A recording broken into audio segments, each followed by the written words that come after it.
नाही बघा, खरं म्हणजे आपल्या सर्वांनाच माहीत आहे की झालेल्या लोकसभेमध्ये संविधान बदलणार आणि मुस्लिम बांधवांच्या बाबतीमध्ये गैरसमज पसरवून जी काही निवडणूक झाली त्यामध्ये थोडं कमी यश इंडियाला आलं होतं. एकंदरीत जर पाहिलं तर इंडिया @47 जे देशाला महासत्ता बनवण्याचं स्वप्न सन्माननीय नरेंद्रभाई मोदी यांनी आता पुढे ठेवलेलं आहे, त्यावर आपण सर्वजण काम करत आहोत.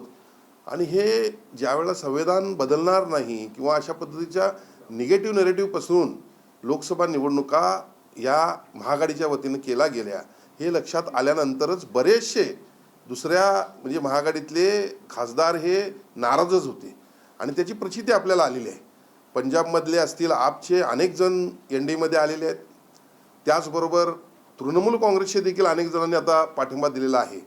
आणि त्यामुळे आज महाराष्ट्राचा विचार जर केला गेला तर देशाच्या पंतप्रधानांची जी प्रगती या देशाची सुरू आहे, त्याचबरोबर महाराष्ट्राची जी प्रगती आज इन्फ्रास्ट्रक्चर डेव्हलपमेंट असेल आणि इतर सर्व माध्यमातून सन्माननीय मुख्यमंत्री देवेंद्रजी फडणवीस असतील, उपमुख्यमंत्री एकनाथ शिंदे साहेब असतील, यांच्यावरचा जो विश्वास दृढ होत चाललेला आहे, त्यावरून विरोधी पक्षातील हे खासदार आज एनडीएमध्ये येताना आपल्याला दिसत आहेत.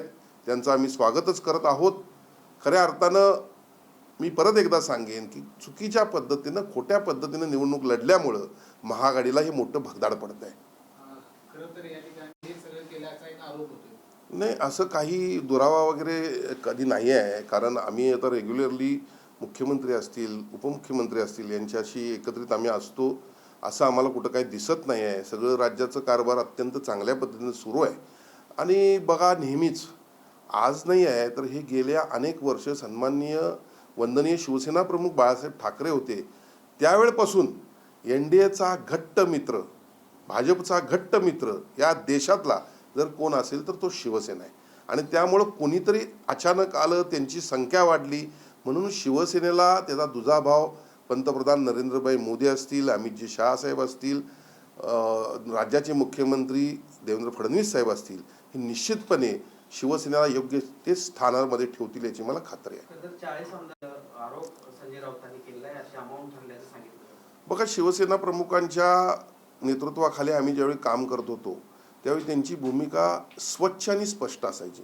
आणि आत्ता जर पाहिलं तर उद्धवजींच्या नेतृत्वाखाली काम करणारी ही काही मोजकीच मंडळी आहेत.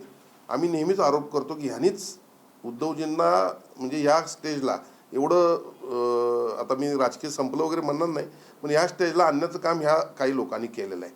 चुकीच्या पद्धतीनं राजकारणामध्ये आपली भूमिका ठेवत असू तर निश्चितपणे जे चूक आहे ते कधीतरी पुढे येत असतं. अशा प्रकारचा कोणताही ₹1 व्यवहार ना 2022ला झालेला आहे, ना 2026ला ऑपरेशन टायगरला होताना मला दिसत आहे.